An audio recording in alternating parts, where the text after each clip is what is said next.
প্রশ্ন: তুমি কিসের মাধ্যমে তোমার রবকে চিনছ? উত্তর: তাঁর নিদর্শনসমূহ ও তাঁর সৃষ্টি জগৎ দেখে তাকে চিনেছি। তাঁর নিদর্শনসমূহের মধ্যে হল রাত, দিন, সূর্য, চন্দ্র। তাঁর সৃষ্টিসমূহের মধ্যে রয়েছে 7 আসমান ও যা কিছু তার ভিতর রয়েছে, 7 জমিন ও কিছু তার ভিতর রয়েছে, এবং যা কিছু এতদ ভয়ের মধ্যস্থলে আছে।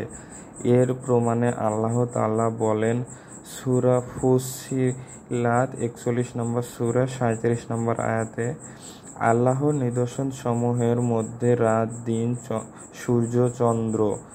তোমরা সূর্যকে সিজদা করো না এবং চন্দ্রকেও না, তোমরা আল্লাহকে সিজদা করো যিনি এগুলি সৃষ্টি করেছেন, যদি তোমরা একনিষ্ঠ হয়ে শুধুমাত্র তাঁর ইবাদত করতে চাও।